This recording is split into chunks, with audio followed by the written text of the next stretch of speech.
Dawn Crandall, EVP of Government Relations for the Home Builders Association of Michigan and today's host of Conversation with a Candidate. This is the first election cycle. The Home Builders Association of Michigan has invited candidates for governor to sit down and have a conversation on the issues they will focus on if elected to serve as Michigan's next governor. 2026 is a big election year. In 2027, there will be a new governor as Secretary of State, Attorney General, and governor are unable to seek re-election due to term limits. Along with candidates running to serve in the executive branch, every seat in the state Senate, being 38, and every seat in the state House, being 110, are also on the ballot.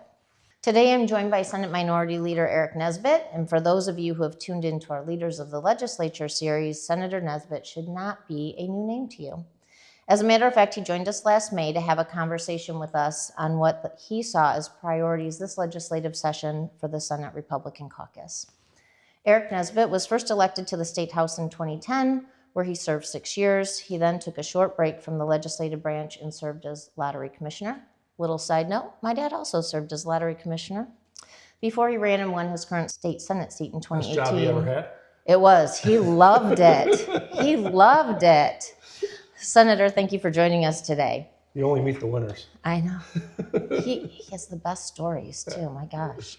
While you served in the House, your caucus elected you to serve as the House Majority Floor Leader. You've also had the opportunity to chair on the following committees in the House: Energy and Technology, Commerce, Tax Policy, Insurance, Government Operations, and on the subcommittee on natural gas. In this session, your caucus elected you to serve as their leader, and you also serve on Government Operations Committee in the Senate and the Senate Fiscal Agency Governing Board. So, your legislative experience has provided you with knowledge in many areas crucial to growing Michigan and creating economic development opportunities. What sticks out as being the most beneficial should you become the next governor of Michigan? Well, thanks, Dawn. Thanks for having me on, and appreciate what you guys do and continue to work together to rebuild Michigan and build Michigan up. Right now, here in our state, it's tough for families, for our job creators, and for our kids to make it here in Michigan. I'm running for governor so that everybody can make it here in Michigan. And that's why it's so important as you look around the state to have somebody, my kind of background. I grew up on a 6th-generation dairy and grape farm in Southwest Michigan. I know about hard work. I know how to put in a hard day's work. And growing up there, you understand the importance of faith and family and freedom, really the foundations of American government. And that's really where it starts, is growing up there, understanding hard work. And I think people expect somebody who works just as hard as they do out there. And right now we have a governor that cares more about selling books and Martha's Vineyard than about our reading scores of our kids here in Michigan. And that's what's wrong. That needs to end. As your next governor, I'm going to make sure that does.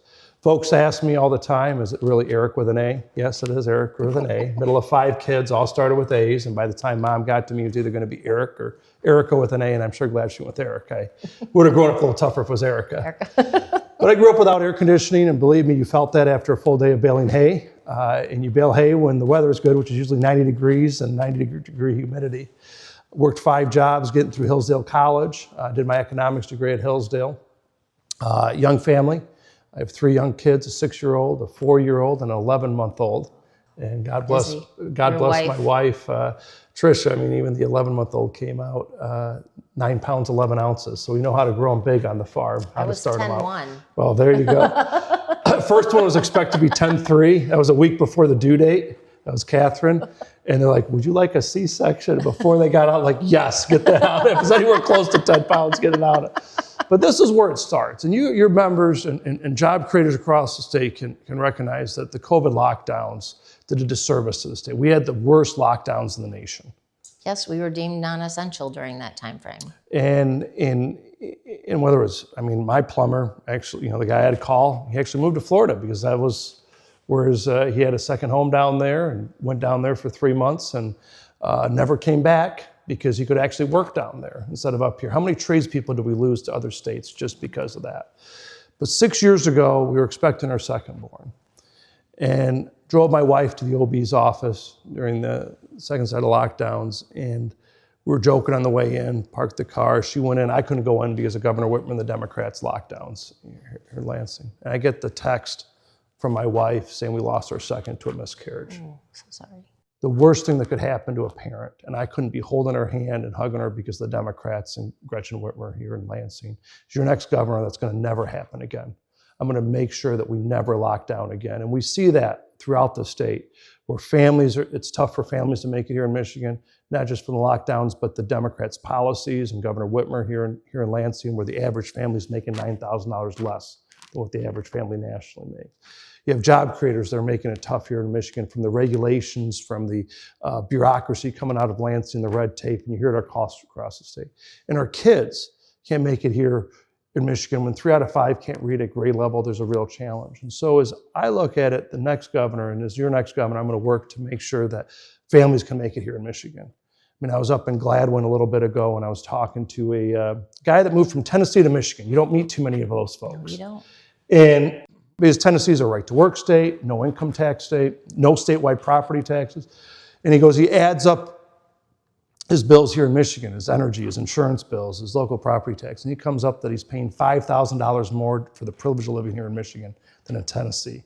I don't know about you, but $5,000 a year is a lot of money for a farm boy like me. Mm-hmm. So this is why we need to eliminate the statewide property tax. This is why we need to repeal the Green New Scam.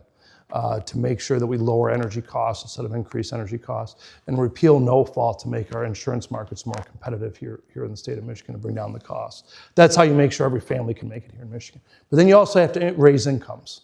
When the average family makes $9,000 less than the average family nationally, yet we're paying more for energy, for property taxes, for insurance than other states, that creates that squeeze for working families.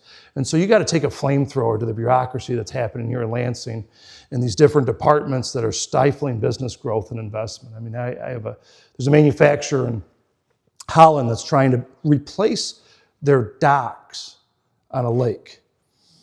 And they're 4 years in, $2 million of engineering and legal costs, and they still don't have a permit from Whitmer's bureaucracy.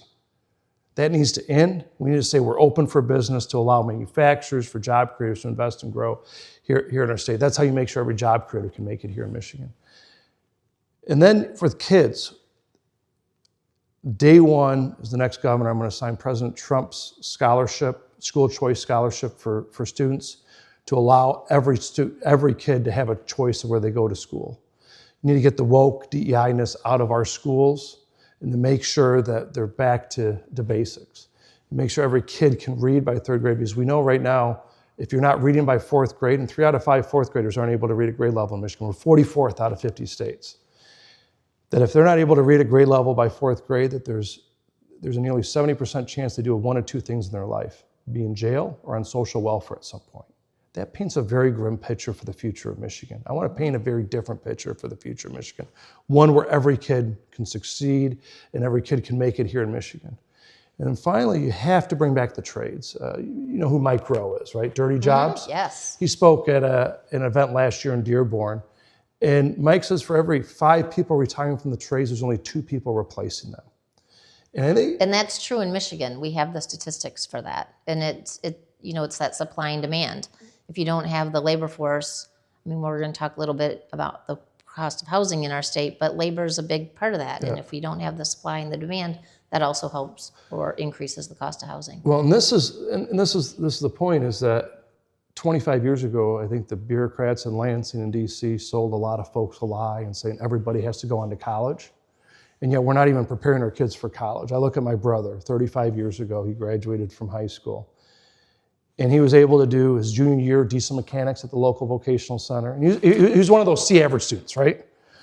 But he could tear apart a transmission and put it back together without a bucket of bolts left over. It's important. Right? Yeah, I always had a bucket of bolts left over. You'll be happy to know when we made these chairs yesterday and put them together, we used all the parts. Well, that's you passed the IKEA test then. But he was able to do his junior year at a VOCAT center. He was able to do a senior year at a farm implement dealership. He had a job on day one when he graduated, and he has a fine family supporting job over the last 35 years. If he would have been required to take 2 years of a foreign language just to get a D in it, to get a diploma, a year of Algebra 2 just to get a D in it, to get a diploma, what does that do to the kid? And what does that do to the economy? Nothing.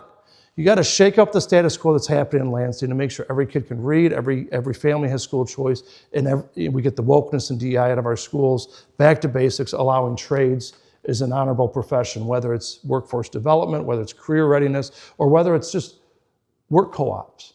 Get people back in the workforce at 16, 17, 18, to test, to see what they like, what that spark is on each kid. That's how you make sure every family can make it here in Michigan. Every job creator can make it here in Michigan. Most importantly, every kid can make it here in Michigan. So you touched on this a little bit, but as you travel the state, and I follow your social media, so I know where you're going these days. What are you hearing from voters? What are their biggest frustrations as you go, from the Southwest, Southeast, North, UP? What are you hearing? Like, what keeps them up at night? I've been to all 83 counties. Only candidate for governor has been to all 83 counties. And it's important, if you're hearing the same thing in Melvindale as you do in Muskegon, as you do in Marquette, there's a consistency. What I'm hearing is property taxes are crushing people here in the state of Michigan. That's why we need to do away with the statewide property tax. And you need to go ahead and make sure that we limit these increases. You need to make sure that we constrain local government, budgets, what's out there. And so what I'm hearing time after time is that people are hurting, and the property tax, what we've seen over the last 6 years under Biden inflation and the extent of these increases, that we got to get those under control. So there are going to be so many challenges that the next governor focuses on, or is going to have to focus on and address. And you mentioned a couple of them, but as one of my former bosses used to say, there are so many opportunities to excel as the next governor. So what do you see as your top 3 issues? Because we need to grow Michigan's population. I have this conversation all the time, right? We see people leaving. The one gentleman or person from Tennessee who came in, that's great. But we need to grow our population if we're going to, have communities and workforce opportunities, which also means creating some economic development opportunities as well, whether it be for businesses that are already here or businesses who would like to come here. What do you see as those top 3 priorities in your administration? Well, it's all about making Michigan more affordable. We talked about lowering the cost of insurance, lowering the cost of property tax, lowering the costs on housing. We talked about increasing incomes and opportunities here in Michigan. That's taking a blowtorch to regulations in Lansing and taking on the bureaucracy. And it's about raising the standards, providing choice and career and technical education for our students, and making sure our kids can make it here in Michigan. Those are the 3 main buckets, along with safety. I mean, we rolled out a public safety agenda the other week, where Michigan has 2 of the 10 highest crime-ridden cities in the nation, Saginaw and Detroit. And people can't make it home here in Michigan if they can't make it home safely. And so you got to go through and make sure that we have the basics done on education, on public safety, on lowering the cost, making Michigan more affordable. And joining with President Trump, I think it starts with joining with President Trump to make sure Michigan's energy abundant.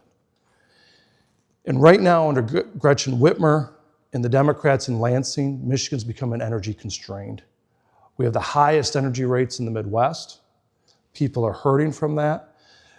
The Democrats passed a Green New Scam a few years ago that bans natural gas over the next 15 years. And you can't run an economy on pixie dust and rainbows. And if we want to actually see families make it here in Michigan by lowering the cost, so take this $2,800 per year Green New Scam tax off from working families. That's how much it's going to cost working families here in the nation, here in the state of Michigan.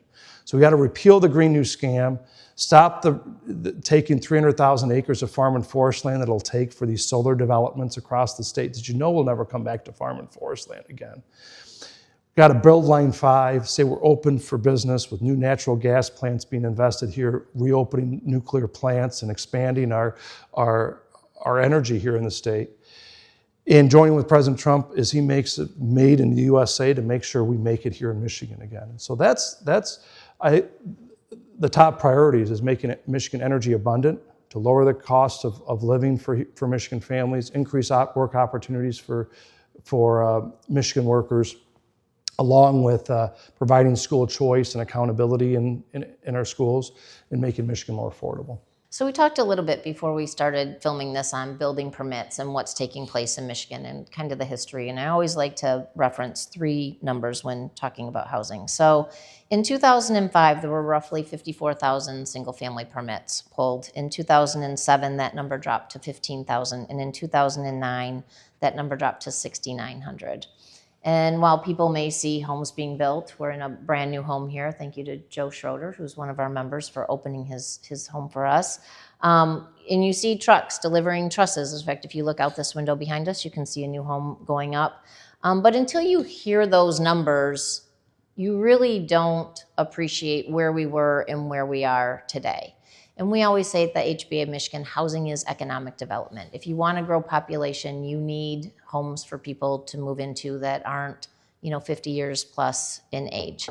We continue to be in the middle of a housing crisis with not enough supply to meet demand. And the median cost of a new home in Michigan in 2025 was $430,000. And you needed an income to qualify for that home was $137,000.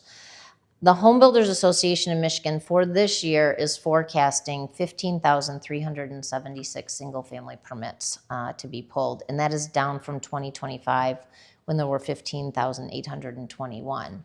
So most groups around town can agree there are 5 L's that impact housing: lending, lumber, materials, land, labor, workforce, and legislative policy, and being in laws and regulations. And I've heard you speak. I know Northern Michigan did a housing policy conference, and Kyle Malin with MERS interviewed all the candidates that were there.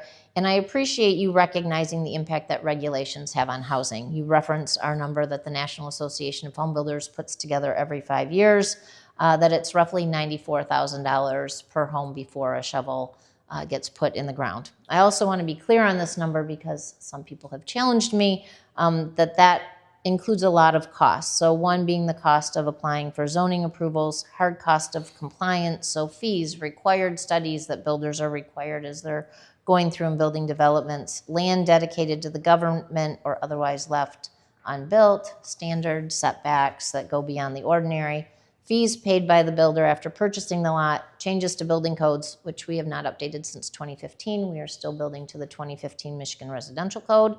And then architectural design standards that go beyond, and OSHA and other labor requirements during construction. As governor, and one of your issues is to lower the cost of housing, what policy ideas are you willing to share on what that may look like? Well, first off, we need to do away with the state property tax. That's something that's going to make it more affordable for folks to invest and grow here in the state. And people are struggling around the state of Michigan. But I was down in Macomb recently, and I was talking, this was actually at a career center that they were training electrical, plumbers, tradesmen, getting into the workforce.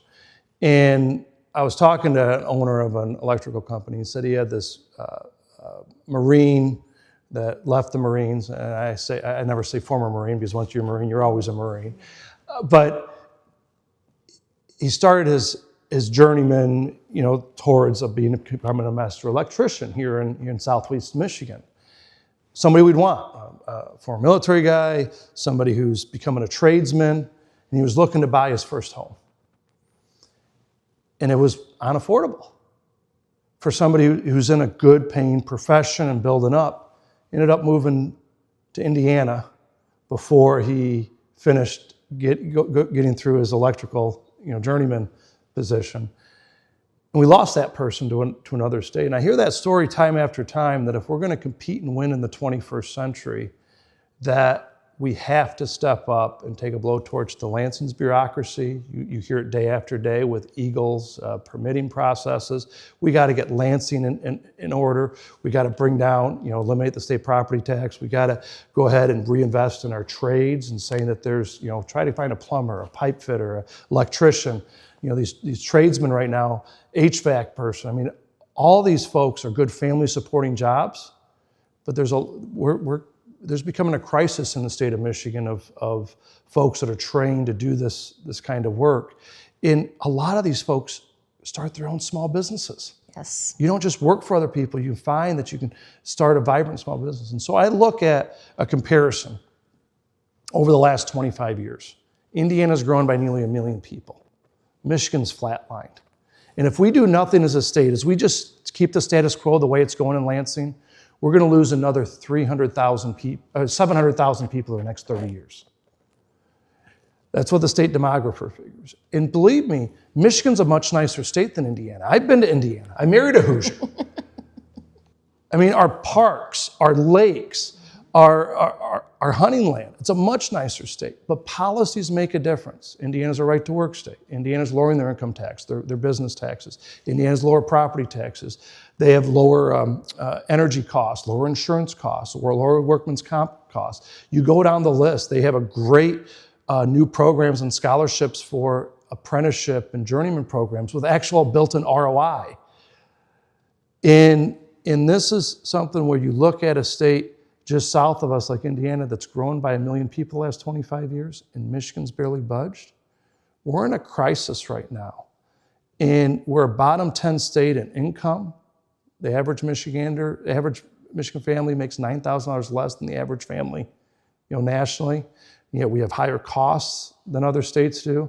So if you're going to make it in Michigan, we got to first take a blowtorch to the Lansing bureaucracy to say we're open for business, that we need to have a department of yes instead of a department of no. That I was going to bring this up later in the conversation, but you referenced EGLE, one of our members' favorite departments in state government.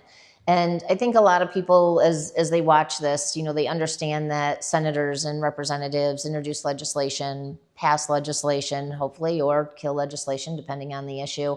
And then it goes to the governor, and the governor either signs or vetoes it. But talk a little bit more about the importance of kind of that broader picture of governor and what that means for departments, because you have a lot of freedom once elected governor, right? Those departments all are chosen by you in terms of their leadership. And so how important is that in terms of candidates who are running, and especially for our members that are looking at whether they should get engaged or not get engaged, to understand that bigger picture of what the role of governor really means to a business person in this state of Michigan? As you look at the field for the Republican, Democrat, Independent side, only one that has both the executive experience and legislative experience to be able to get things done, both at the policy level, legislatively, and the executive level. And the challenge right now with what Governor Whitmer's done and the Democrats in Lansing has grown this bureaucracy with no accountability. You've seen the budget increase by 50% over the last 7 years. And I don't know many families that have seen a 50% income increase. I haven't met any family that's seen that kind of increase. And so what you've developed here is a lot of waste, fraud, and abuse in all these departments. And you need to put directors in charge of these departments that actually are accountable and bring back dashboards on accountability. I was talking to a contractor up in Midland, and they have half their operations in Tennessee and half in Michigan. And I asked his leadership team, what's the biggest difference between doing business in Tennessee and Michigan? I was expecting no income tax, right to work state. He goes, no. The biggest difference is that when you call a state department in Tennessee, somebody answers and they get you the answer. In Michigan, nobody picks up the phone. If you do happen to have somebody that picks up the phone, they never get back to you. And it's not their problem. I'm sorry, it should be about customer service and taxpayer accountability. And that's why on day one, we're going to start a fiscal accountability and financial oversight at the state, county, local government, making sure that they're accountable to the taxpayers here in Michigan.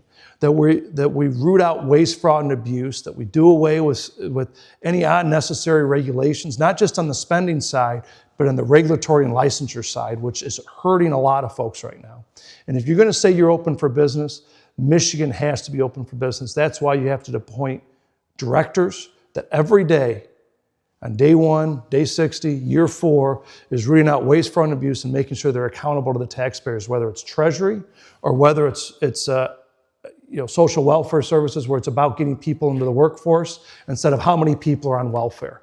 Those days of folks eating Cheetos in mom's basement playing PS5 are over. They can do it on their own dime. They're not going to do it on taxpayers' dime. Yeah, one of the issues we have with EGLE is just, and with different levels of government as well, is the time it takes back. In our industry, time is money. Our members still have carrying costs as they're waiting for permits. They have taxes to pay on the property. They have, permit fees and studies and all that, adds to the cost of that housing, that additional time. And EGLE, I used to have a lot of calls on Treasury back in the day, and now EGLE is by far our number one department that we have issues with. I will say our CEO works very well with their deputy director, but unfortunately it has to elevate to that level, for us to get some answers. The problem is that you have folks that are anti-energy, anti-development, anti-business growth in the state of Michigan. I was talking to a developer down in Taylor, Wayne County, and they were trying to build a new restaurant. It was commercially zoned. There was a building on it before, right? In a place like Taylor, you should be all open for business. And they went, tried to pull a permit. They're like, oh, that mud puddle's a wetland. $6 million investment never happened. And you hear that day after day after day. And that's not the worst part. I remember I was talking to a restaurant owner down in Adrian. And this restaurant owner, she's like, this is my last day. I'm like, what do you mean this is your last day? Like, I survived COVID, but all these new regulations and mandates coming out of Lansing, I just can't make it in Michigan anymore.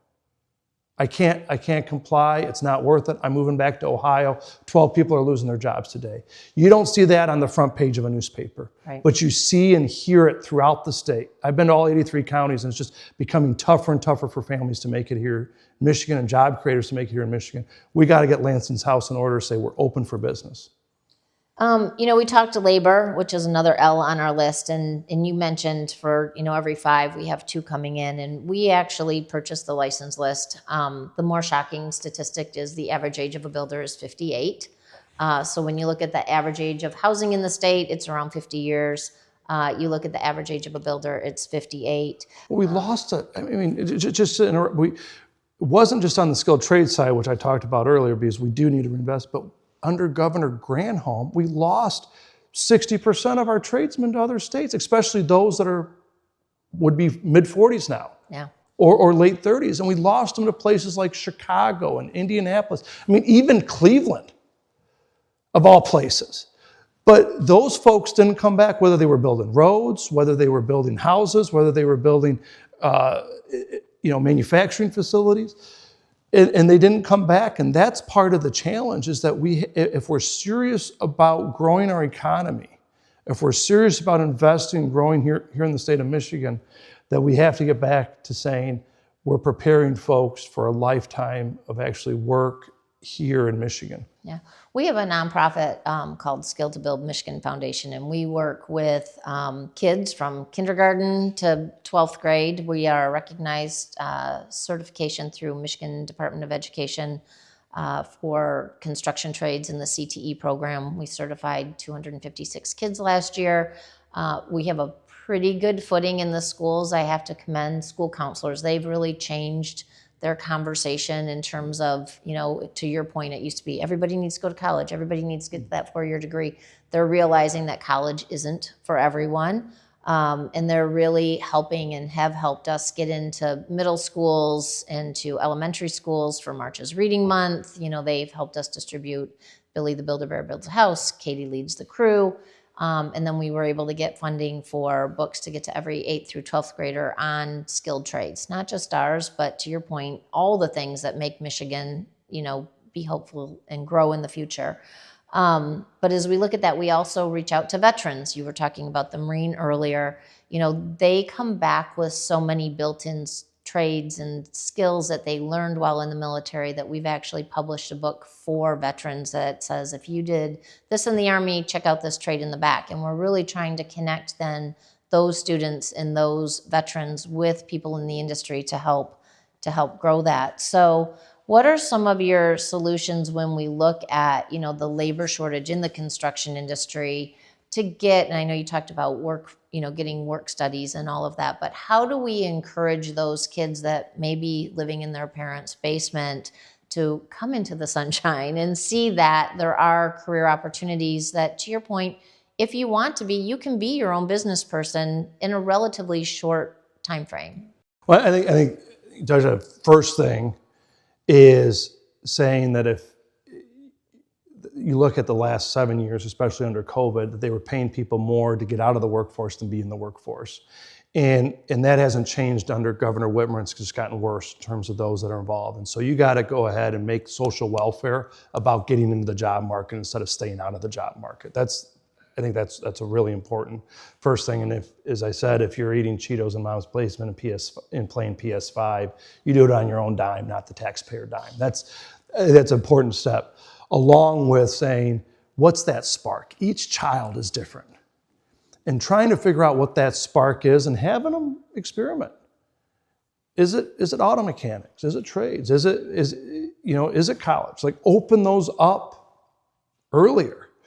And I think there's been a real challenge of this, disregarding work co-op. And you know this, showing up on time, putting in full days of work, whether it's in retail or whether it's sweeping, after getting a house built or something, that those are good jobs. I was talking to a manufacturer down in Warren a little bit ago.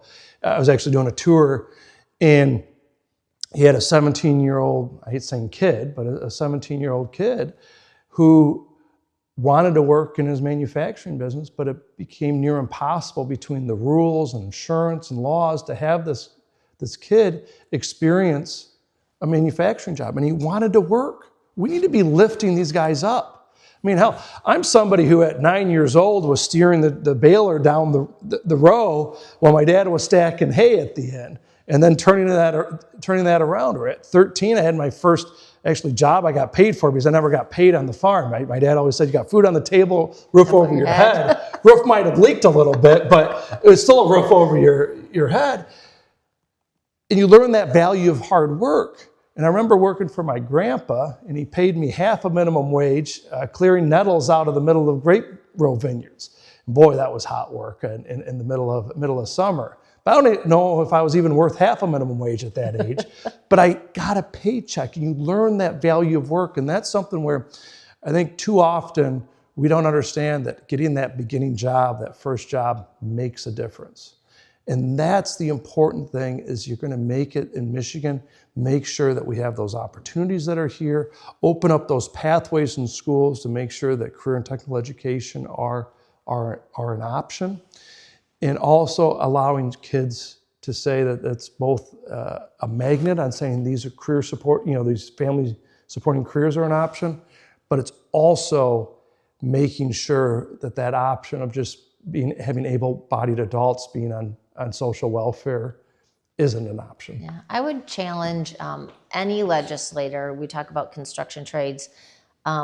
Two things. One, if you're just having a really crappy day in March as reading month, go read to a bunch of kids, because they will uplift you with questions that you would never dream of that have anything to do with the book that you're reading. By middle school, they become a bit more of a rock garden. Yeah. In elementary, they're still they're still like, why? Like, I can remember reading a while back, and they're like, why don't you have your crazy socks on? And I'm like, nobody told me it was crazy sock day. So the questions, you'll just come out feeling so much better about the future. And then the other is to really go and tour a construction trades program where students are building a home, because their excitement they will tell you that they installed, that piece of drywall or that window or that door or that cabinetry. And to your point, not every student learns the same way. Kids will learn geometry, building stairs, easier if that's their passion and that's their spark than they will sitting in a classroom trying to figure out a triangle definition, which I did not do well in math, which is why I only need to count to 56, 20, and 1 as a lobbyist. So as we also look at that, there's a big discussion on housing and zoning regulations and reform and how you lower the cost of housing. There's a couple of competing packages. There's a 9-bill bipartisan package that's been introduced in the House with the focus on streamlining the permitting approval process, reforming the ballot petition process, and reforming some zoning standards. But also with candidates on the campaign trail, I've yet to hear one that is not talking about housing. So as we kind of wrap up this conversation, for our final question is, with housing being such a hot topic in Lansing and on the campaign trail, Why is it so important for builders in our industry, whether they're builders or roofers or anybody tied into the industry, to engage with their legislators on housing policy, and then as a follow-up to that, to engage with a campaign? Because as you know, you've campaigned several times, you've won several elections. It takes more than just the candidate to get to that victory line. So talk about the importance of builders or voters getting engaged with not only their legislators when issues are important, because you hear, I always say the squeaky wheel gets the oil, right? The loudest voice sometimes has the most impact downtown. And then the importance of engaging in a political campaign when everybody is just maybe fed up with politics a little bit, but why it's important for them to get engaged. Too much of the time, the folks you hear in Lansing are the tax takers instead of the taxpayers. The taxpayers are out there supporting local communities, trying to build, trying to keep their business going, dealing with vendors, dealing with customers, and having to take care of their own family and families of dozens of others or hundreds of others, people that depend on that business being successful. But what you hear so much of the time are the tax takers that depend on government for their livelihood. I'm going to be a governor that listens to the taxpayers instead of the tax takers to make sure that we're a successful state. And I look around this state, it's unfortunate we have these hollowed out shadows of cities, right? 60 years ago, Detroit was 2 million people. Today, it's 600,000 people. And they're excited that, we've stopped losing population. Well, over the last 12 years, they've still lost the population of East Lansing and Detroit. Last year, I was reading the Detroit Free Press, and in the Free Press, there's a story about a developer in Detroit that was taking this abandoned community center that hadn't been used in years and wanted to build, it was 49 market rate apartments in a city that's lost 1.3 million people the last 60 years. And it was before the zoning board, and they had neighbors coming in concerned about traffic in a city that's lost 1.3 million people. And I sent it around to some of my business friends, developer friends in Southeast Michigan, in Metro Detroit. And they're like, oh yeah, if you don't have the right lobbyists, the right consultants in Detroit, it'll take you 4 years from the shovel in the ground to actually having a build. But in Metro Detroit, it's not much better. You're talking 2 years, 3 years, depending on the cities. You got to work it so there's a guarantee, so there's predictability in investing and growing, especially in these cities that are hollowed out shadows of themselves. And you name them. Detroit, 1.3 million less people than what at their peak. Pontiac is a third of the population what they were at their peak. Hell, Pontiac a few years ago, there was a manufacturer, aerospace manufacturer, that wanted to do $1 billion investment, 1 million square feet, 500 new jobs, averaging $95,000 a job. These are the kind of, 40% of their business was defense, 60% was general aviation. These are growth areas that we need to be encouraging in Michigan. Need an extension of a Renaissance zone as a property tax issue. Texas and Florida was nipping at the heels because they're a no income tax state. Needed some savings on the property tax side. Couldn't get callbacks from the local government, couldn't get callbacks from the MEDC. They announced last spring that facility is going to be open in the panhandle of Florida. This is what we're up against right now, is saying that how do you get back to saying we're going to be open for business so that job creators and families can actually make it here in Michigan. And we have cities like Detroit and Pontiac and Flint and Saginaw. Crime rates are too high, property taxes are too high, and they're not doing the basics on good schools, on policing, on good city services. And we have these blank slates that should be allowed for development and investment. I always say Detroit is like the perfect test area for housing, right? Because you have these communities and neighborhoods where you have homes that are well taken care of, people are thriving, they're living in them, and then you go one block over and you still have the homes, but maybe there's one or two in disrepair, and then you go another block over and maybe there's no homes on it at all. But they have the infrastructure, they have the property, and it would be such a great area to build in, and I'm happy as I'm reading about, Mary Sheffield is the new mayor. She wants to build 1,000 new single family homes in the next 4 years, and she's done some things to speed up permitting and all of that, which we love to see local units of government who realize the importance of housing and making it a little bit easier for our members. Because to your point, it can take 2, 3, 4 years for a builder to take, the subdivision that we're in from the start to finish. And as we talk about economic development, and if you're going to bring businesses here, you can't sign the deal on a company and not have the homes for employees to come to. So much of it, though, and you see it with Whitmer and the bureaucracy that's developed in these different state departments, whether it's EGLE, whether it's DNR, whether it's any of these others, is that how do you make some of these urban areas that are blank slates that have seen better days to say we're open for business? And unfortunately, what we've seen from the Democrats in Lansing, and it'd be even worse with Jocelyn Benson, is this suffocation on the regulation side and the bureaucracy. I mean, hell, a year and a half ago, they tried to pass a bill that would make it near impossible, and they passed it out of the Senate. One brave Democrat could have stopped it, and fortunately, Speaker Hall and others in the House, were able to stop this bill that would have made it near impossible to do any redevelopment in our urban areas, some of these polluted areas. Like, the whole goal of these apartments should getting these polluted former manufacturing site, former places for housing, back to the ability to make it easier to invest and grow. That's how you lower the cost. That's how you increase wages, and that's how you say you're open for business.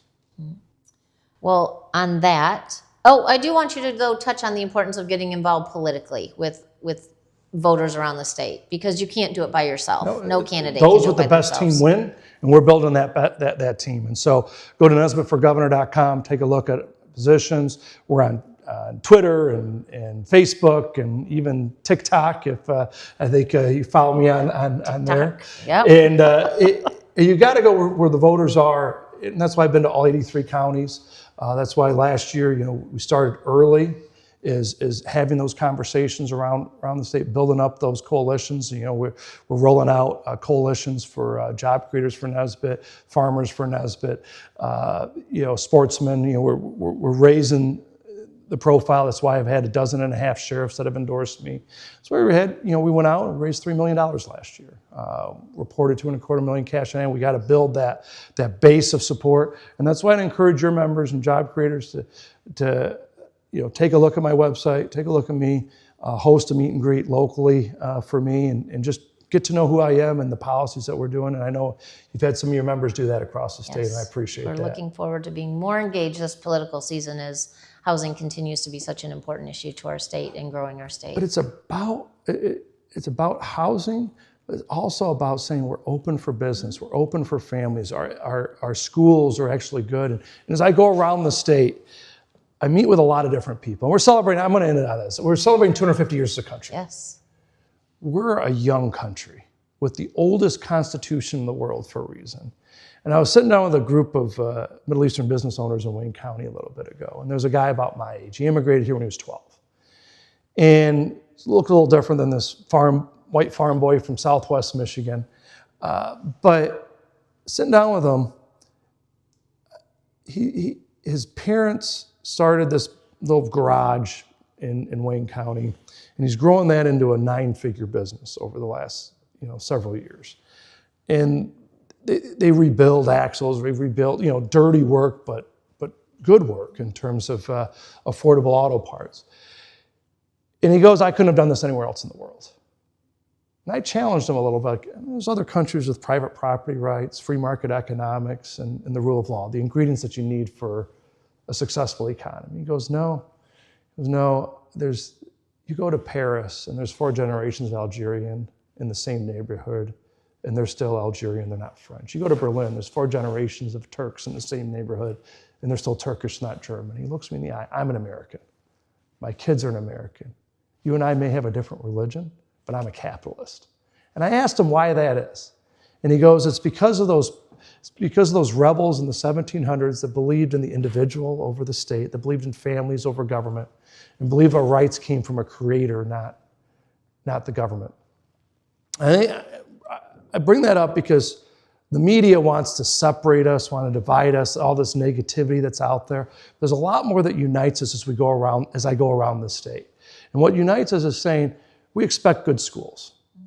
We expect good roads. We expect raising incomes and affordable living here in the state of Michigan. We want government in the background, not in the foreground. And that's how you make sure families can make it here in Michigan, job creators can make it here in Michigan, and our kids can make it here in Michigan. That's why I'm running for governor, and that's why I'm asking for folks to support around the state. Well, I'd like to thank you for taking time out of your schedule today to join us for a conversation with the candidate. I'm sure we'll be seeing you on the campaign trail, as it's still early, but it's fast in the world of elections. It'll be here before we know it. And I'd like to thank you for taking time today. Hey, thanks, Tom. Appreciate it. Appreciate Thank you. you.